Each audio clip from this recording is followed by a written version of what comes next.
प्रियजन हो, बंधू आणि भगिनींनो, पुन्हा एक वार मी तुमच्या सर्वांचे दानिएल आणि भविष्यवाणी ह्या मालिकेमध्ये हार्दिक स्वागत करत आहे.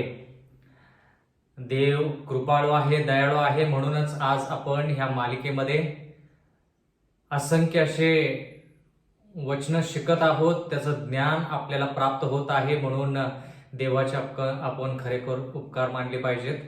आणि जे लोक आज आमच्या संगती पहिल्या वेळेस जोडले गेलेले आहेत त्यांचे देखील आम्ही उपकार मानतो. परमेश्वर तुम्हाला आशीर्वाद देव. आपण सदोदित असंच एकामेकांना देवाच्या वचनामध्ये वाढवत राहू, एकामेकांना वचनामध्ये, विश्वासामध्ये आणि प्रेमामध्ये मदत करू आणि सार्वकालिक जीवनाची आपण वाटचाल करूया. आजचा जो संदेश आहे तो 22व्या क्रमांकाचा संदेश आहे, ज्याचं शीर्षक आहे 2300 दिवसाची भविष्यवाणी, भाग 1. बंधू आणि भगिनींनो, आजचं जे वचन आहे ते अत्यंत महत्वपूर्ण वचन आहे आणि ते वचन आत्मसात करण्यासाठी आपल्याला नेहमीप्रमाणे देवाची गरज लागणार आहे आणि त्याचा पवित्र आत्मा आपल्यावरती उतरल्याशिवाय आपल्याला ह्या गहन आणि गूढ गोष्टी समजणार नाहीत. म्हणून आपण लीन नम्र अंतकरणाने देवाकडे विनंती करूया की देवाने या वचनामध्ये पुढाकार घ्यावा आणि आपल्याला मार्गदर्शन करावं. आपण प्रार्थनेत असू. सर्वसमर्थ जिवंत परमेश्वर देवा, तूच एक सत्य आणि जिवंत देव आहेस, याची प्रचिती तू आम्हाला वारंवार करून देत आहेस म्हणून उपकार मानतो. मागत आहोत आज देखील परमेश्वरा तुझा पवित्र आत्मा आमच्यामध्ये त्यानं वास करावा आणि परमेश्वरा ज्या गोष्टी आम्हाला समजण्यासाठी कठीण आहेत त्या गोष्टी समजून सांगण्यासाठी आणि त्यानुसार चालण्यासाठी आम्हाला इच्छाशक्ती मिळावी म्हणून आम्ही मार्गदर्शन मागत आहोत. परमेश्वरा, जे लोक हे वचन ऐकण्यासाठी आतुर आहेत त्यांचे मार्ग मोकळे कर आणि त्यांना देखील हे वचन ऐकण्यासाठी संधी दे. इथून पुढची वेळ आमचं सर्वस्व पुन्हा एक वार आम्ही तुझ्या हाती सोपवून देऊन नम्र विनंती येशूच्या नावात मागतो, म्हणून तो ऐक. आमेन. बंधू आणि भगिनींनो, दानिएलच्या 9व्या अध्यायामध्ये आपण दानिएलाने केलेली प्रायश्चित्ताची प्रार्थना याच्याविषयी शिकलो. आणि विशेष करून दानिएल या पुस्तकामध्ये जरी दानिएलाचं पाप नमूद केलं नसलं तरी देखील आपल्याला माहित आहे की सर्वांनीच पाप केलेलं आहे. पण दानिएल त्यानं पापावरती विजय जरी मिळवला असला तरी देखील तो स्वतःला त्याच्या सोबत्यांसंती किंवा बाकीचे जे यहुदी लोक आहेत, जे पापी आहेत, त्यांच्या संगती स्वतःला समाविष्ट करतो. आणि म्हणून त्यानं प्रायश्चित्ताची प्रार्थना केली, विनवण्या केल्या, उपवास केले, गोंताट नेसले आणि देवाचं वचन म्हणतं की त्याने डोक्यावरती राख उधळून प्रायश्चित केले आणि देवाकडे विनंती केली की देवा, 70 वर्ष जी तू भविष्यवाणी केलेली होतीस यिर्मयाच्या पुस्तकामध्ये, यिर्मयाला जसं तू सांगितलं होतंस त्याप्रमाणे 70 वर्ष पूर्ण होत आहेत. देवा दया कर, कृपा कर आणि आम्ही ह्या गुलामगिरीतून बाहेर पडावं म्हणून तुझ्या उजव्या हाताने आम्हाला तू ह्या गुलामगिरीतून बाहेर काढून आम्हाला परत आमच्या मायदेशी यरुशलेमकडे जाण्यासाठी संधी दे म्हणून त्यानं प्रायश्चित्ताची प्रार्थना केली. तर आज आपण विशिष्ट भविष्यवाणी शिकणार आहोत आणि ही भविष्यवाणी जी आहे ही देवाच्या वचनामध्ये सर्वात मोठी भविष्यवाणी आहे, सर्वात महत्वाची भविष्यवाणी आहे आणि थोडक्यात वेळेनुसार सर्वात मोठी अशी भविष्यवाणी आहे.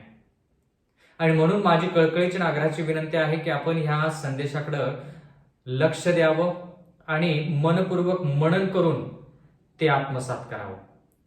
तर जर आपण दानिएलचा 9वा अध्याय आणि 23व्या वचनापासून वाचायला सुरुवात केली तर त्या ठिकाणी गब्रियल हा जो स्वर्गदूत आहे तो दानिएलाकडे येतो आणि दानिएलाला म्हणतो, ज्या दिवशी तू प्रार्थना करायला सुरुवात केलीस त्यावेळेसच तुझ्या प्रार्थनेचं उत्तर देण्यासाठी देवाने मला आज्ञा दिली आणि तुझ्या प्रार्थनेचं उत्तर देण्यासाठी मी तुझ्याकडे आलो आहे, तुला चतुर बनवण्यासाठी, तुला धीर देण्यासाठी.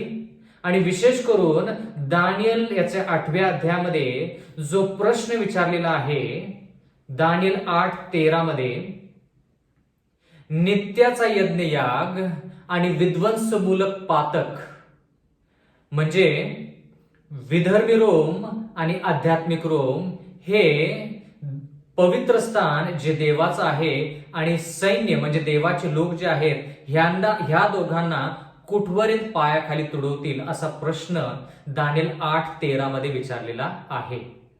म्हणजे विधर्मी रोम आणि आध्यात्मिक रोममुळे देवाचं पवित्र स्थान आणि देवाच्या लोकांना कुठवर पायाखाली तुडवले जाईल किंवा त्यांचा नाश होईल. आणि दानिएल 8:14 मध्ये आपण त्याचं उत्तर पाहिलं की 2300 दिवस आणि नंतर पवित्र स्थान शुद्ध केलं जाईल.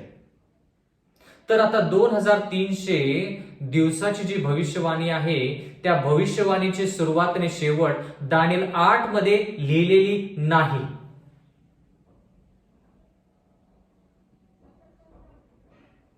म्हणून ज्या वेळेस आपण दानिएल याच्या 8व्या अध्यायाविषयी मनन करतो त्यावेळेस दानिएल 8 आणि 9 एकत्र करून त्याचं मनन करायचं किंवा त्याचं अध्ययन करायचं.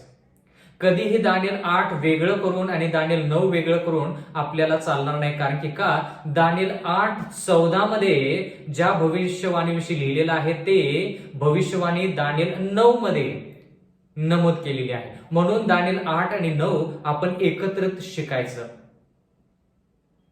कारण की दानिएल 8 आणि 9 आपण वेगवेगळे करू शकत नाही. ते दोन्हीही अध्याय जे आहेत ते एकामेकांशी जोडले गेलेले आहेत. ठीक आहे. या ठिकाणी दानिएल याचा 9वा अध्याय आणि 23वा वचन वाचूया. तुझ्या प्रार्थनांना आरंभ होताच आज्ञा झाली ती तुला सांगण्यास मी आलो आहे, कारण तू परमप्रिय आहेस. तर ह्या गोष्टींचा विचार कर व हा दृष्टांत समजून घे.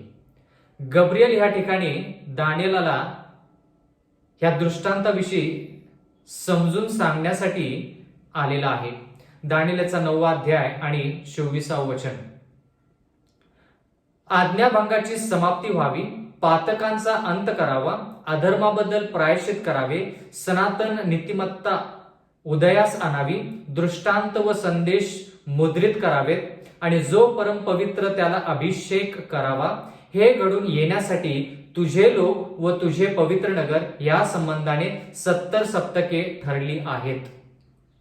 आता आपण 2300 दिवसाच्या भविष्यवाणीची बातचीत करत आहोत किंवा त्याच्यावरती विचार विनिमय करत आहोत. मग 2300 दिवसाची जी भविष्यवाणी आहे त्याच्यामध्येच देवाचं वचन म्हणतं दानिएल 9:24 मध्ये की 70 सप्तके म्हणजे 70 आठवडे दिलेले आहेत. कशासाठी दिलेले आहेत? आणि ते 70 आठवडे 2300 दिवसाचाच भाग आहे का 2300 दिवस त्याची भविष्यवाणी वेगळी आहे आणि 70 आठवड्याची भविष्यवाणी वेगळी आहे हेही जाणून घेणं तितकंच गरजेचं आहे. बंधू आणि भगिनींनो, 2300 दिवसाची जी भविष्यवाणी दानिएल 8:14 मध्ये आपण वाचलेली आहे थोडक्यात, त्या भविष्यवाणीची सुरुवात आणि शेवट आतापर्यंत आपण शोधून काढलेला नाही. म्हणजे 2300 दिवसाच्या भविष्यवाणीची सुरुवात ही आपल्याला शोधायची आहे आणि त्या भविष्यवाणीमध्ये काय घडलं आणि शेवट त्या भविष्यवाणीचा काय आहे हे देखील आपण पाहिलं पाहिजे. म्हणजे आतापर्यंत आपण 2300 दिवसाची जी भविष्यवाणी आहे त्याची सुरुवातीची तारीख आणि अखेरची तारीख किंवा शेवटची तारीख जी आहे ती आपण शोधलेली नाही. त्या गोष्टी असताना, अशी आपली परिस्थिती असताना दानिएल 9:24 मध्ये 70 आठवड्यांविषयी लिहिलेलं आहे, नमूद केलेलं आहे. 70 सप्तके ह्या ठिकाणी लिहिलेले आहेत. परत आपण ते वचन अध्ययन करूया. दानिएल 9:24. आज्ञाभंगाची समाप्ती व्हावी, म्हणजे आज्ञाभंग करणे जे आहे ते बंद झालं पाहिजे. आज्ञांचा भंग झाला नसला पाहिजे. आज्ञा लोकांनी मोडायची नाही. मग ती कोणती आज्ञा असू दे, जे देवाच्या वचनामध्ये आहे ती आज्ञा त्यांनी मोडायची नाही. मुद्दा नंबर 2, पातकांचा अंत करावा, म्हणजे दानिएल, त्याचे लोक व त्याचे नगर जे आहे त्या सर्वांनी पाप करणं बंद करावं. मुद्दा नंबर 3, अधर्माबद्दल प्रायश्चित करावं, म्हणजे पाप बंद करून पुण्य किंवा चांगल्या गोष्टीकडे त्यांनी वाटचाल करावी असं देवाचं वचन म्हणतं. ह्याच्यासाठी किती आठवडे दिलेले आहेत, किती सप्तके दिलेले आहेत? 70 सप्तके दिलेले आहेत. एवढंच नाही तर त्या 70 सप्तक्यामध्ये बाकीचे जे मुद्दे आहेत ते काय? चौथा मुद्दा, सनातन नीतिमत्ता उदयास आणावी, म्हणजे असं होता कामा नये की तुम्ही पाप करणं बंद करताय 2 दिवसासाठी किंवा 1 महिन्यासाठी आणि 1 महिन्यानंतर परत तुम्ही देवासंती फितुरी करता. असं होता कामा नये. म्हणून ह्या ठिकाणी चौथा मुद्दा आहे सनातन म्हणजे कायमस्वरूपी नीतिमत्ता उदयास आली पाहिजे. म्हणजे पवित्रता कायमस्वरूपी देवाच्या लोकांमध्ये, म्हणजे दानियल, त्याचे लोक, दानियल आणि त्याचे पवित्र नगर. आता नगर म्हणजे घर, भिंती, खिडक्या, दरवाजे ह्या नव्हे. नगर म्हणजे सर्व लोक जे त्या नगरामध्ये आहेत. दृष्टांत व संदेश मुद्रित करावेत आणि जो परम पवित्र त्याला अभिषेक करावा, हे घडून येण्यासाठी, या सर्व गोष्टी घडून येण्यासाठी गब्रिएल म्हणतो दानियेला, देवाने मला आज्ञा दिलेली आहे की मी तुला ह्या सर्व गोष्टी सांगाव्यात आणि तुला हे सांगावं की तू आणि तुझे लोक आणि तुझे पवित्र नगर जे आहे त्यांना 70 आठवडे दिलेले आहेत. या 70 आठवड्यामध्ये त्यांनी या सर्व गोष्टी पूर्ण केल्या पाहिजेत. मग आपण ह्या 70 आठवड्याची जी भविष्यवाणी आहे तीही शिकायची आणि 2300 दिवसाची जी भविष्यवाणी आहे तीही शिकायची. मग आता दुसरा प्रश्न, महत्वाचा, लाखो रुपयांचा प्रश्न, की 2300 दिवसाची जी भविष्यवाणी आहे त्याची सुरुवात आणि 70 आठवड्याची सुरुवात एकच आहे का वेगवेगळी आहे, हेही पाहिलं पाहिजे. एवढंच नाही तर बंधू आणि भगिनींनो, 2300 दिवसाची जी भविष्यवाणी आहे तिचा शेवट जो आहे तो शेवट आणि 70 आठवड्याचा शेवट एकच आहे का हे पाहिलं पाहिजे. आता थोडा विचार केला पाहिजे, कारण की थोडासा सखोल अभ्यास आहे पण महत्वाचा आहे आणि माझी खात्री आहे की ह्या वचनांद्वारे आपल्या बुद्धीला चालना मिळेल. आपण आपला बुद्ध्यांक जो आहे तो देखील वाढेल, कारण की आपण देवाच्या सहाय्याने, मदतीने हे वचन शिकत आहोत. आता जरा विचार करूया. 70 आठवडे जे आहेत ते 70 आठवडे किंवा 70 सप्तके जे आहेत ते 2300 दिवसाचा पहिला भाग आहे, मधला भाग आहे का शेवटचा भाग आहे. म्हणजे हे 70 आठवडे किंवा 70 सप्तके जे आहेत ते 2300 दिवसाची जी भविष्यवाणी आहे त्याच्या कोणत्या भागामध्ये येते हे पाहिलं पाहिजे. म्हणून ह्यासाठी आपण सुरुवातीची तारीख जी आहे ती शोधून काढली पाहिजे. म्हणजे 2300 दिवसाची सुरुवात कुठून झाली हे जर आपल्याला कळलं तर मग 70 आठवडे कुठे येतात हे आपल्याला कळेल. मग त्याच्यानंतर 2300 दिवसाची जी भविष्यवाणी आहे तिचा शेवट आणि 70 आठवड्यांचा शेवट कुठं आहे हे आपल्याला कळेल. दानियेलचा 9वा अध्याय आणि 25वं वचन पाहिलं तर ह्या ठिकाणी देवाचं वचन काय म्हणतं, असं लिहिलेलं आहे, हे कळून येऊ दे व समजून घे की यरुशलेमेचा जीर्णोद्धार करण्याची आज्ञा झाल्यापासून नबुकदनेझर राजाने जे यरुशलेम शहर पूर्णपणे नष्ट केलं, त्यातून यहुदी लोकांना कैद म्हणून आणलं, ते शहर जे नष्ट झालेलं आहे, यहुदांचं राज्य जे नष्ट झालेलं आहे ते राज्य, त्याचा जीर्णोद्धार झाला पाहिजे. म्हणजे ते राज्य पूर्वरितरित्या स्थापित झालं पाहिजे, जसं होतं तसं स्थापित झालं पाहिजे. पण देवाचं वचन असं म्हणतं, हे कळून येऊ दे व समजून घे की यरुशलेमेच्या जीर्णोद्धार करण्याची आज्ञा झाल्यापासून. महत्वाचा मुद्दा ह्या ठिकाणी काय की आज्ञा निघाली पाहिजे, हुकूम निघाला पाहिजे, फरमान निघाला पाहिजे की यरुशलेमेचा जीर्णोद्धार झाला पाहिजे. हा हुकूम ज्या वेळेस निघेल, देवाचं वचन म्हणतं त्या वेळेपासून. आता पासून शब्द ज्यावेळेस आपल्या कानी पडतो त्यावेळेस आपल्याला त्या ठिकाणी पासून म्हणजे सुरुवात हे कळतं. कधी कधी आपण बोलता बोलता म्हणतो मुंबई पासून पुण्यापर्यंतचं अंतर किती आहे, मग ते 150 किंवा 170 160 किलोमीटर असेल, जे काय असेल ते. म्हणजे मुंबई पासून म्हटल्यानंतर आपण सुरुवात कुठून करतो, मुंबईवरून. मुंबई पासून पुण्यापर्यंत किंवा मुंबई ते पुणे म्हटल्यानंतर मुंबई पासून सुरुवात करतो आपण आणि शेवट कुठं करतो, पुण्यात करतो किंवा पुण्यापर्यंत करतो. म्हणजे ह्या ठिकाणी आपल्याला सुरुवात थोडक्यात कळालेली आहे.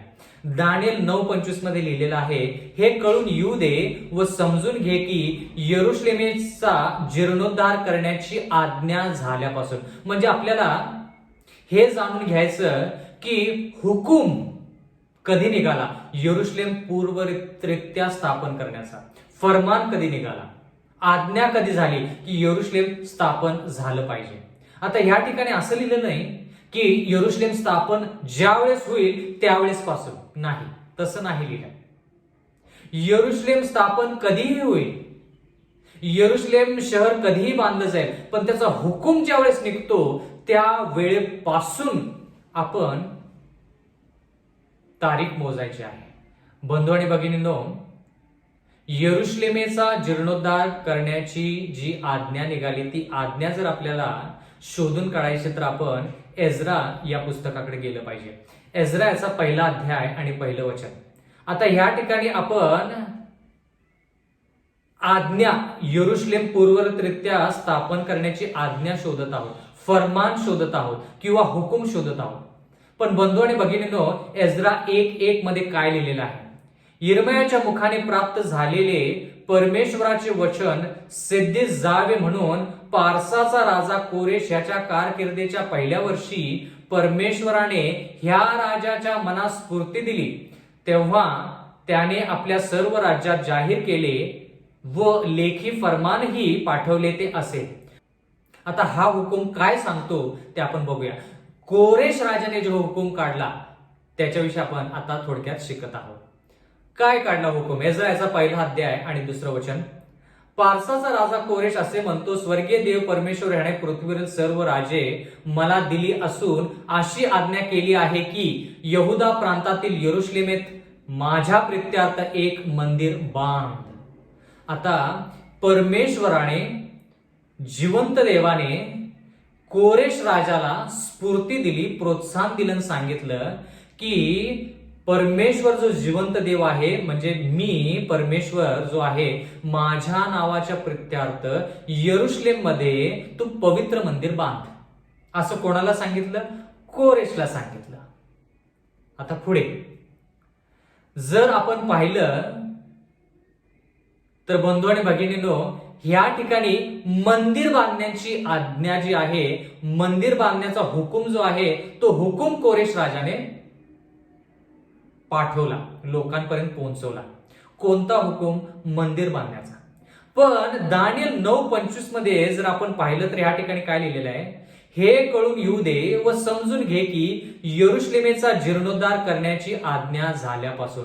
आता यरुशलेमेचा जर जीर्णोद्धार करायचा आहे, यरुशलेम पूर्वरित्या जर परत स्थापित करायचं आहे किंवा स्थापन करायचं आहे तर फक्त मंदिर बांधून चालणार नाही. म्हणजे कोरेश राजाने जो हुकूम काढला, जे फरमान काढलं, जी आज्ञा काढली ती फक्त मंदिर बांधण्यासाठी, पूर्ण यरुशलेमेचा जीर्णोद्धार करण्यासाठी नाही. समजलं का? महत्वाचा मुद्दा आहे, फार फार महत्वाचा मुद्दा आहे. कारण की लोक आपल्याला ते प्रश्न विचारतील. लोक म्हणतील की आता यरुशलेमेचा जीर्णोद्धार करण्याची आज्ञा निघाल्यापासून, ठीक आहे, मग आता एज्रा 1 मध्ये जाऊया आणि पाहूया की तो फरमान कधी निघाला. मग ते म्हणतील की कोरेश राजाने हा फरमान काढला. पण आपण त्यांना सांगितलं पाहिजे, आपण त्यांना समजावून सांगू शकलो पाहिजे की हा जो हुकूम आहे, जो कोरेश राजाने काढला, तो फक्त मंदिर बांधण्यासाठी काढला. यरुशलेमेचा पूर्ण जीर्णोद्धार करायचा आहे तर फक्त मंदिर बांधून चालणार नाही, त्यामध्ये सर्व काही गोष्टी पाहिजेत. एज्राचा 6वा अध्याय. बंधू आणि भगिनींनो, एज्राचा 6वा अध्याय आणि 13व्या वचनामध्ये जो दार्यावेश आहे, जो मेदी पार्शीचा राजा आहे, किंवा थोडक्यात मेदी पार्शीच्या राज्यामध्ये तो राजा आहे, त्याच्याविषयी आपण खूप वेळेस शिकलेला आहोत. त्यानं एखादा हुकूम काढलेला आहे का? त्यानं एखादा फरमान काढलेला आहे का? त्यानं आज्ञा दिलेली आहे का? ते आपण पाहूया.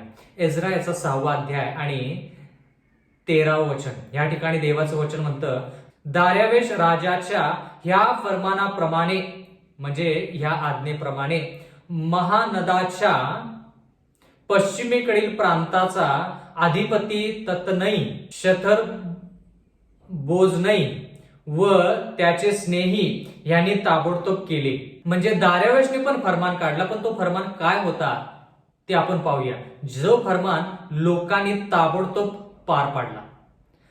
एज्राचा 6वा अध्याय आणि 14वं वचन. देवाचं वचन म्हणतं, हग्गाय संदेष्टा व झकर्या बेन इद्दो यांच्या संदेशामुळे यहुदी वडील जण मंदिर बांधत राहिले आणि त्यात त्यांना यश आले. इस्रायलाच्या देवाच्या आज्ञेप्रमाणे आणि पारसाचे राजे कोरेश, दार्यावेश व अर्थहशस्त यांच्या फरमाना हुकुम त्यांनी ते मंदिर बांधून पुरे केले. आता ह्या ठिकाणी आपण या वचनामध्ये पाहत आहोत की कोरेशनंही मंदिर बांधण्याचा फरमान काढला, आज्ञा केली आणि दार्यावेशने देखील तो फरमान काढला आणि मंदिर बांधण्याचे ते काम जे आहे ते हुकूम त्यानं स्थापित केला. मग आता दोघांनी हुकूम काढला, पण आपण पाहिलं की यरुशलेमेचा जीर्णोद्धार झाला पाहिजे, म्हणजे मंदिर बांधून फक्त चालणार नाही, तर पूर्ण राष्ट्र जे आहे ते स्थापित झालं पाहिजे. पुढचं वचन एज्रा 6:15 मध्ये लिहिलेलं आहे, ते मंदिर दार्यावेश राजाच्या कारकिर्दीच्या 6व्या वर्षी अदार महिन्याच्या तृतीयेस पूर्ण झाले. म्हणजे मंदिर जे आहे ते दार्यावेशाच्या कारकिर्दीस मध्ये पूर्ण झाले आणि म्हणून कोरेशनं काढलेला हुकूम आणि आज्ञा आणि फरमान, दार्यावेशने काढलेला हुकूम, फरमान आणि आज्ञा जी आहे ती आपण गृहीत धरू शकत नाही. तर मग आता यरुशलेमेचा जीर्णोद्धार करण्याची जी आज्ञा आहे ती कुणी काढली आणि त्याची तारीख काय? जर आपण बंधू आणि भगिनींनो एज्राचा 7वा अध्याय आणि 11 वचन जर वाचलं, 11 वचनापासून पुढे जर वाचलं तर त्याच्याविषयी आपल्याला जास्त कळेल. एज्राचा 7वा अध्याय 11 वचन. एज्रा याजक शास्त्री असून परमेश्वराची आज्ञा वचने व त्याने इस्रायलास विहित केलेले नियम ह्यात पारंगत होता. एज्रा जो आहे, एज्रा याजक शास्त्री जो आहे तो काही गोष्टीमध्ये फार विशिष्ट असा आहे. देवाने त्याला आत्म्याचे कृपादान दिलेले आहे असं आपण थोडक्यात म्हणू शकतो. कशामध्ये? याच्यामध्ये की परमेश्वराच्या आज्ञा वचने व त्याने इस्रायलास विहित केलेले नियम ह्यात तो पारंगत होता. एवढंच नाही तर देवाचं वचन म्हणतं की त्याला अर्थहशस्त राजाने जे पत्र दिले त्याची नक्कल ही. म्हणजे आता हा जो राजा आहे ह्या राजाने देखील फरमान काढला, हुकूम काढला, आज्ञा केली आणि त्याची जी नक्कल आहे ती नक्कल एज्राकडे आहे. आणि एज्रा कोण आहे? याजक आहे. आता ती जी नक्कल आहे ती नक्कल एज्रा याजक जो आहे तो आपल्याला सांगत आहे. काय आहे ती नक्कल? एज्राचा 7वा अध्याय आणि 12 वचन. स्वर्गीय देवाच्या नियमशास्त्रात पारंगत शास्त्री एज्रा याजक ह्याला राजाधिराज अर्थहशस्त इत्यादी अर्थहशस्त ह्या राजाने जो हुकूम काढला, जी आज्ञा दिली त्याची नक्कल एज्रा याजकाकडे त्याने दिली. आणि ती नक्कल काय म्हणते? एज्रा 7:13. मी असे फरमावतो की, म्हणजे कोण? राजा अर्थहशस्त. हा राजा जो आहे तो मेदी पारशीचा राजा आहे आणि देवाचं वचन म्हणतं की तो राजा काय फरमावतो? मी असे फरमावतो की माझ्या राज्यातील जे इस्रायल लोक व त्यांचे जे याजक व लेवी आप खुशीने यरुशलेमेत जाऊ इच्छित असतील त्यांना तुझ्याबरोबर जाण्याची परवानगी आहे. जे जे लोक इस्रायलचे आहेत, जे जे लोक लेवी आहेत, याजक आहेत, जे यरुशलेमेकडे परत जाऊ इच्छितात, तर अर्थहशस्त राजा म्हणतो एज्राला की एज्रा ते लोक तुझ्या संगती जाऊ शकतात असा मी हुकूम काढत आहे, असं मी फरमावतो. एज्रा 7:14 मध्ये तुझ्याजवळ देवाचे जे नियमशास्त्र आहे त्यानुसार यहुदा व यरुशलेम यांची स्थिती आहे किंवा असे ह्याचा तपास करावा म्हणून राजा व त्याचे 7 मंत्री ह्याच्याकडून तुला रवाना करण्यात येत आहे. म्हणजे जो हुकूम कोरेशने काढला, जो हुकूम दार्यावेशने काढला त्याच्यापेक्षा जास्त गोष्टी ह्या राजा जो आहे ज्याचं नाव अर्थहशस्त आहे त्या राजाने जास्त गोष्टी नमूद केल्या. एवढंच नाही, एज्राचा 7वा अध्याय आणि 15 वचन, आणि यरुशलेम निवासी जो इस्रायलाचा देव त्याला राजाने व त्याच्या मंत्र्यांनी स्वसंतोषाने अर्पण केलेले सोने व रुपे तू न्यावेस. एवढंच नाही तर इस्रायल 7:16 मध्ये लिहिलेलं आहे बंधू आणि भगिनींनो, तसेच जेवढे सोने व रुपे सर्व बाबेल प्रांतात तुला मिळाले आणि लोक व याजक यरुशलेमेतील आपल्या देवाच्या मंदिर प्रित्यार्थ जे स्वसंतोषाने अर्पण देतील ते सर्व तू न्यावेस. म्हणजे मेदी पारशीच्या राज्यामध्ये जे लोक यरुशलेमचे आहेत त्या लोकांनी काय करायचं आहे की बाबेल मधलं जेवढं सोनं त्यांचं आहे, जे सोनं देवाच्या जिवंत देवाच्या प्रित्यार्थ ते जे ठेवलेलं आहे ते सर्व सोनं, अर्थशस्त्र राजा म्हणतो की एज्रा हे सर्व सोनं तू आणि तुझे लोक यरुशलेमचा जीर्णोद्धार करण्यासाठी नेऊ शकता. म्हणजे ह्या ठिकाणी फक्त मंदिर बांधण्याविषयी लिहिलेलं नाहीये, मंदिर बांधण्या पलीकडे देखील गोष्टी घडल्या पाहिजेत. मग आपण म्हणू शकतो की यरुशलेमेचा जीर्णोद्धार झाला आहे. पण ह्या ठिकाणी काय चाललंय, आज्ञा फक्त होत आहेत, हुकूम फक्त काढण्यात येत आहेत, फरमान फक्त काढण्यात येत आहेत. ह्या ठिकाणी यरुशलेम बांधलं गेलं असं सांगण्यात आलं नाही. कारण की दानिएल 9:25 मध्ये आपण 2300 दिवसाची जी भविष्यवाणी आहे त्याची सुरुवात शोधून काढत आहोत. आणि सुरुवात काय लिहिलेली आहे, आज्ञा निघाल्यापासून. यरुशलेमेचा जीर्णोद्धार करण्याची आज्ञा निघाल्यापासून. आता आज्ञा कधी निघाली तेवढाच फक्त प्रश्न आहे.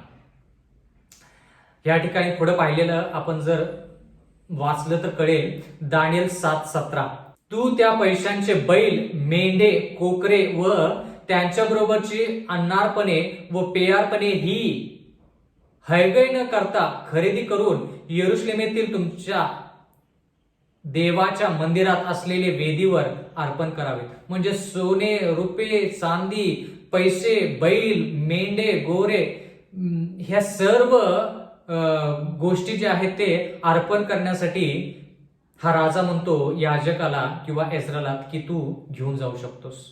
एवढंच नाही तर पुढं एज्रा 7:18 मध्ये लिहिलेलं आहे, जे सोने व रुपये शिल्लक राहील त्याचा विनियोग तुला व तुझ्या भाऊबंधांना योग्य वाटेल तसा आपल्या देवाच्या इच्छेप्रमाणे करावा. प्रत्येक ठिकाणी देव देव देव देव देव.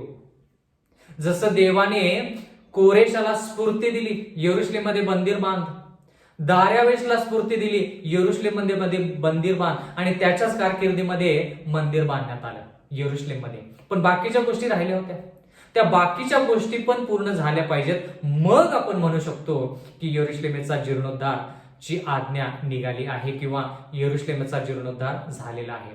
आता ह्या ठिकाणी देवाचं वचन म्हणतंय एज्रा 7:19, तुझ्या देवाच्या मंदिराच्या सेवेसाठी जी पात्रे तुला देण्यात येत आहेत ती यरुशलेमेच्या देवासमोर सादर कर. अर्थशस्त्र आहे तो राजा याजक एज्राला सर्व गोष्टी सांगत आहे. आता ह्या ठिकाणी फक्त मंदिराविषयी जर फक्त लिहिलेलं नाही तर सोने, रुपये, लोकांचं भलं जे करायचं आहे ते लोकांचं भलं देखील ह्याच सर्व गोष्टीतून होणार आहे. एज्रा 7:20 मध्ये लिहिलेलं आहे, ह्याहून आणखी देवाच्या मंदिरास लागणारे जे तुला द्यावे लागेल ते राजभांडारातून घ्यावे.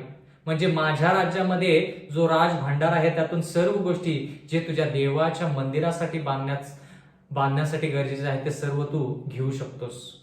एज्रा 7:21, मी अर्थशस्त्र राजा महानदाच्या पश्चिमेकडील सर्व भांडाऱ्यास अशी आज्ञा करीत आहे की एज्रा याजक जो स्वर्गीय देवाच्या नियमशास्त्रात पारंगत आहे तो जे काही तुमच्याकडे मागेल ते सर्व ताबडतोब त्याला द्यावे. बघा, ह्याला म्हणायचं फरमान, ह्याला म्हणायचं हुकूम, ह्याला म्हणायची आज्ञा.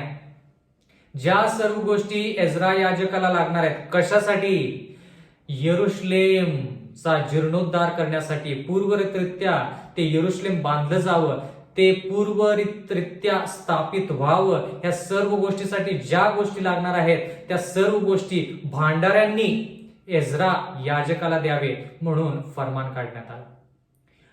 पुढे लिहिलेलं आहे एज्रा 7:22 मध्ये, रुपये 100 किक्कार पर्यंत, गहू 100 कोर पर्यंत, द्राक्षरस 100 बथ पर्यंत, तेल 100 बथ पर्यंत व लागेल तेवढे मीठ देण्यात यावे. म्हणजे मीठ देखील, म्हणजे ज्या वेळेस देव एखाद्या व्यक्तीला प्रेरित करतो की माझ्यासाठी काहीतरी कर, तर तो व्यक्ती, मग राजा असू दे किंवा गरीब असू दे, तो सर्वस्व देवासाठी करण्यासाठी तयार आहे. बंधूने भगिनीनो, आपण भविष्यवाणीमध्ये जरी गेलो असलो तर आपण अगोदरच्या शिकलेल्या ज्या गोष्टी आहेत त्या गोष्टी विसरायच्या नाही. आणि ह्या ठिकाणी ही गोष्टीच्या रूपामध्ये आपण शिकायचं आहे की ज्या वेळेस देव आपल्याला एखादी गोष्ट करण्यास प्रेरित करतो तर पूर्ण अंतःकरणाने, पूर्ण मनाने त्याची सेवा केली पाहिजे. आता ह्या ठिकाणी देवाचं वचन म्हणत नाही की दार्यावेश, कोरेश आणि राजा अर्थहशस्त जे आहेत ते ख्रिस्ती होते, पण देवाने जेवढं त्यांच्या मनावरती बिंबवलं त्याप्रमाणे त्यांनी सगळं देवाच्या इच्छानुसार केलं. मग आपण देवाची सेवा किती केली पाहिजे? आपण आपल्या भांडारातून, आपल्या आयुष्याच्या भांडारातून जे आपण साठवून ठेवलेलं आहे, आपण स्वतःसाठी, स्वतःच्या कुटुंबासाठी जे साठवून ठेवलेलं आहे ते देवाच्या कार्यासाठी किती खर्च केलं पाहिजे? बंधू आणि भगिनींनो, थोडा विचार करूया. जर जिवंत देव विधर्मी राजाला प्रेरित करू शकतो तर आपल्याला का प्रेरित करू शकत नाही? का असं आहे की तो आपल्याला प्रेरित करत आहे, आपल्याला स्फूर्ती देत आहे, प्रोत्साहन देत आहे, पण तरी देखील आपण स्वार्थी आहोत?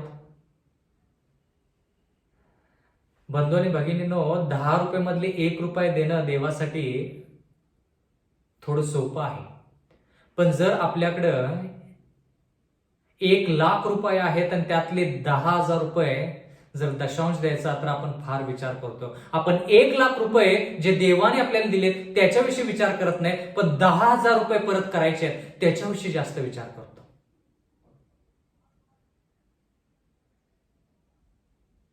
कळालं का? म्हणजे जे देवाने दिले त्याच्याविषयी जास्त विचार करत नाही आपण, पण जे आपल्याकडून दुसऱ्याला जाणार आहे, देवाला जाणार आहे, त्याच्याविषयी जास्त विचार करतो. 10,000. पण जर आपण 10 रुपये कमवत असेल तर त्यातले 1 रुपये देणं अवघड नाही, कारण की 1 रुपये आपल्याला 1 रुपये कमी वाटतो, पण 10,000 जास्त वाटतात. आपण ज्या गोष्टी द्यायच्या आहेत त्याच्याकडे जास्त लक्ष देतो. पण ह्या ठिकाणी हा राजा अर्थहशस्त जो आहे तो सर्व गोष्टी यरूशलेमेचा जीर्णोद्धार करण्यासाठी देत आहे. इस्रायलचा 7वा अध्याय आणि 23वा वचन, जी काही आज्ञा स्वर्गीय देव करील तिच्या अनुसार स्वर्गीय देवाच्या मंदिरासाठी करण्यात यावे. राजा व त्याचे पुत्र ह्यांच्या राज्यावर त्याचा रोष होईल असे का होऊ द्यावे. म्हणजे ज्या गोष्टी यरूशलेमेचा जीर्णोद्धार करण्यासाठी लागतात त्या सर्व गोष्टी पुरवल्या पाहिजेत असं देवाचं वचन म्हणतं. इस्राय 7:24 मध्ये लिहिलेलं आहे, तसेच आम्ही असे फरमावतो की देवाच्या ह्या मंदिरातील जे कोणी याजक, लेवी, गायक, द्वारपाळ, नथिनीम व इतर सेवक असतील त्यांच्यापासून खंडणी, कर अथवा जकात घ्यायचे नाहीत. म्हणजे मेदी पारशीच्या राज्यामध्ये राहत असताना यरूशलेमातल्या लोकांना, यहुदी लोकांना एवढी मुभा देण्यात आली की त्यांना कोणतीही खंडणी, कोणताही जकात भरायची गरज नव्हती. आता ह्या ठिकाणी दानिएल 7:25 मध्ये लिहिलेलं आहे, हे इस्रा, तुला तुझ्या देवाने ज्ञान दिले त्याच्या योगे शास्ते व न्यायाधीश यांची नेमणूक कर. आता महत्वाचं वचन. आतापर्यंत मंदिराचे सेवक, गायक, द्वारपाळ, मंदिरासाठी लागणारं सोनं, रूपं, मंदिरामध्ये पात्र, या सर्व गोष्टीविषयी आपण शिकलो. पण आता देवाचं वचन म्हणतं, इस्रा, आता मंदिरा व्यतिरिक्त देखील यरूशलेमेचा जीर्णोद्धार जर आपल्याला करायचा आहे तर बाकीच्या गोष्टी तर पण आपण पाहिल्या पाहिजेत. म्हणजे यरूशलेमेचा जीर्णोद्धार म्हणजे पूर्वरित यरूशलेमेची जी स्थिती आहे त्या यरूशलेमेच्या स्थितीमध्ये त्या शहराला आणण्यासाठी काय केलं पाहिजे? शास्ते नेमले पाहिजेत, न्यायाधीश नेमले पाहिजेत, ही त्यांची नेमणूक झाली पाहिजे. म्हणजे एखाद्या देशाला जर देश म्हणून ओळखायचं असेल तर बंधू आणि भगिनींनो, त्या ठिकाणी शासन स्थापित झालं पाहिजे, त्या ठिकाणी न्यायाधीश स्थापित झाले पाहिजेत. त्या देशाने निवडलेले शासन, त्या देशाने निवडलेले न्यायाधीश स्थापन झाले पाहिजेत. मग त्याला आपण देश म्हणू शकतो. शास्त्रे व न्यायाधीश यांची नेमणूक कर. तुझ्या देवाचे नियमशास्त्र जाणणाऱ्या अशा त्या महानदाच्या पश्चिमेकडील सर्व रहिवाशांचा त्यांनी न्यायनिवाडा करावा आणि त्या संबंधाने जे अज्ञानी आहेत त्यांना तुम्ही शिकवावे. म्हणजे बंधू आणि भगिनींनो, जर एखादा देश पूर्वरित्या स्थापित करायचा असेल किंवा नव्याने स्थापित करायचा असेल तर त्या ठिकाणी जोपर्यंत शासन येत नाही, जोपर्यंत न्यायाधीश येत नाही, तोपर्यंत तो देश ओळखला जात नाही. म्हणजे जर यहुदी लोकांना एखाद्या व्यक्तीला मृत्यूदंड द्यायचा असेल तर ह्या मेदी पारशीच्या राज्याने त्यांना मुभा दिली की तुम्ही त्याला मृत्यूदंड देऊ शकता. कारण की का, आम्ही तुम्हाला स्वातंत्र्य दिलेलं आहे की तुम्ही शासन स्थापित करा आणि न्यायाधीश स्थापित करा आणि ते न्यायाधीश काय करतील, योग्य न्याय करतील. ज्याला मृत्यूदंड त्याला मृत्यूदंड देतील आणि ज्याला निर्दोष ठरवायचं त्याला निर्दोष ठरवतील.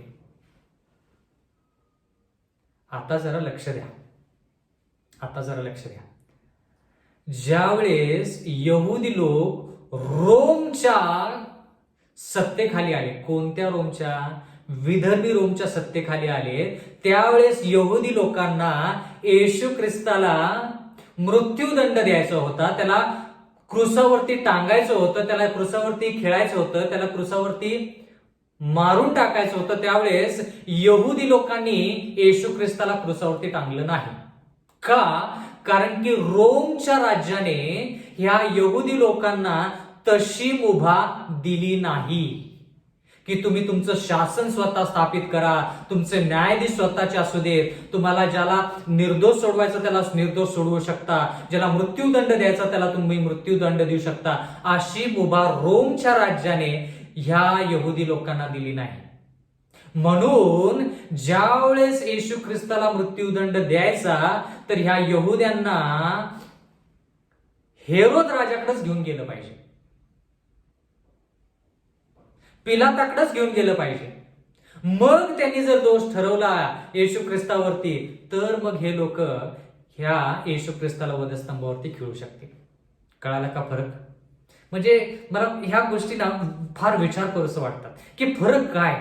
मेदी पारशीने त्यांना पूर्ण मुभा दिली, तुम्ही स्वतःचं शासन, स्वतःचे न्यायाधीश स्थापन करा, ज्याला निर्दोष त्याला निर्दोष ठरवू शकता, ज्याला मृत्यूदंड त्याला मृत्यूदंड देऊ शकता. पण तेच राज्य, कोणतं, यरुशलेमचं राज्य, ज्यावेळेस रोमच्या राज्याखाली आलं त्यावेळेस ती सत्ता त्यांच्याकडे राहिली नाही, ती सत्ता त्यांच्याकडे राहिली नाही. कळालं का बंधू आणि भगिनींनो? म्हणजे ह्या ठिकाणी देवानं आणखी किती मदत करायची आपल्याला. देव म्हणतो की मी तुम्हाला बाबेलच्या राज्यातून काढलं, मी तुम्हाला मेदी पारशीच्या राज्यातून काढलं, परत तुम्हाला यरुशलेममध्ये आणण्याचा प्रयत्न केला, तुम्ही आला देखील तरी देखील तुम्ही परत गुलामगिरीमध्ये रोमच्या राज्याच्या.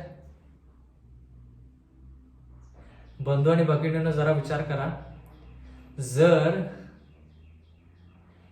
यरुशलेम रोमच्या कारकिर्दीची विचार करत आहोत आपण, विदर्भी रोमच्या काळामध्ये जर यरुशलेमेला सत्ता असती, शासन आणि न्यायाधीश स्वतःचे निवडण्यासाठी, तर त्यांनी येशू ख्रिस्ताला कधीच वधस्तंभावरती खिळलं असतं, कधीच त्याचे प्राण घेतले असते. पण त्यांच्या हातामध्ये ती सत्ता नव्हती, म्हणून त्यांना प्रत्येक वेळेस एखाद्याला जीव मारायचं तर कोणाकडे न्यायचं, पिलाताकडे न्यायचं, हेरोद राजाकडे न्यायचं आणि त्या सर्व गोष्टी त्याच्यावरती अंमलबजावणी करायची. तर आता परत एकदा आपण दानिएल ह्याचा 9वा अध्याय आणि 25वा वचन वाचूया. हे कळून येऊ दे व समजून घे की यरुशलेमेचा जीर्णोद्धार करण्याची आज्ञा झाल्यापासून, म्हणजे जीर्णोद्धार म्हणजे सर्व गोष्टी परत स्थापित झाल्या पाहिजेत. धार्मिक इतिहासाचा विचार केला तर ती आज्ञा 457 ख्रिस्तपूर्व 457 ख्रिस्तपूर्व ह्या तारखेला, ह्या वर्षामध्ये ती आज्ञा निघाली. कारण की आपण आज्ञा कधी निघाली हे आपल्याला पाहायचं आहे. यरुशलेमेला किती वेळ लागतो जीर्णोद्धार करण्यासाठी तो ह्या ठिकाणी भाग नाही. आज्ञा कधी निघाली, ती आज्ञा निघाल्यापासून असा शब्द या ठिकाणी आलेला आहे. बंधू आणि भगिनींनो, म्हणून आपण कोरेश राजाने जो फरमान काढला, दार्यावेश राजाने जो फरमान काढला, तो फरमान ग्रहित न धरता राजा अर्थशस्त त्याने जो फरमान काढला, जो आपण एज्रा 7व्या अध्यायामध्ये पाहिलेला आहे, तो फरमान आपण ग्रहित धरत आहोत. आणि तो फरमान किंवा ती आज्ञा, तो हुकूम जो निघाला, त्याची जर आपण तारीख पाहिली तर आध्यात्मिक इतिहासानुसार ती तारीख 457 ख्रिस्तपूर्व आहे. म्हणून आपल्याला 2300 दिवसाची जी भविष्यवाणी आहे त्याची सुरुवात जी आहे, जी यरुशलेमेचा जीर्णोद्धार करण्याची आज्ञा निघाल्यापासून असं जे नमूद केलेलं आहे, ती आज्ञा म्हणजे राजा अर्थशस्त या राजाने काढलेला हुकूम, आज्ञा जी आहे ती 457 ख्रिस्तपूर्व जी आहे ती आज्ञा आहे. धार्मिक किंवा आध्यात्मिक इतिहासाचा जर आपण विचार केला तर त्या ठिकाणी 457 ख्रिस्तपूर्व ह्या तारखेपासून 2300 दिवसाची सुरुवात आपण पाहत आहोत. कारण की जी आज्ञा यरुशलेम जीर्णोद्धार करण्याची जी निघाली ती 457 ख्रिस्तपूर्व मध्ये निघाली. एवढंच नाही तर बंधू आणि भगिनींनो, 70 आठवडे 70 सप्तके जे दानियल, त्याचे लोक, त्यांचे नगर, ह्या लोकांना जे दिलेले आहेत, ते 5 ते 6 गोष्टी ज्या त्यांना पूर्ण करायच्या आहेत. पाप करणं बंद करायचं आहे, पवित्र आयुष्य जगायचं आहे, या सर्व गोष्टीसाठी 70 सप्तके दिलेली आहेत. आणि ते 70 सप्तके देखील कधी सुरू झाले पाहिजेत? मग 457 ख्रिस्तपूर्वला सुरू झाले पाहिजेत. प्रियजन हो, याच्याविषयी आपल्याला खूप शिकायचं आहे. येणाऱ्या काळामध्ये आपण याच्याविषयी खूप शिकणार आहोत. जेवढे लोक आज तुम्ही ह्या वचनाकडे आलेला आहात, माझी कळकळीची नागराची विनंती आहे की येणाऱ्या काळामध्ये देखील ही भविष्यवाणी जी अर्धवट आपण पूर्ण केलेली आहे ती पूर्ण करण्यासाठी पुन्हा एक वार आपण देवाच्या चरणी जमणार आहोत. परमेश्वर आपणास आशीर्वाद देवो. आपण प्रार्थना करूया. स्वर्गातील जिवंत परमेश्वर देवा, उपकार मानतो आजच्या संधीबद्दल. विनंती करत आहोत परमेश्वरा की तू आमच्या संगती राहा. या सर्व गोष्टी समजण्यासाठी आम्हाला सहाय्य मदत कर. इथून पुढची वेळ, आमचं सर्वस्व, आमचं सार्वकालिक जीवन परमेश्वर आम्ही तुझ्या हाती सोपून देत आहोत. आम्हा सर्वांना तू तारण दे. नम्र विनंती येशूच्या नावात मागतो, म्हणून तो ऐक. आमेन.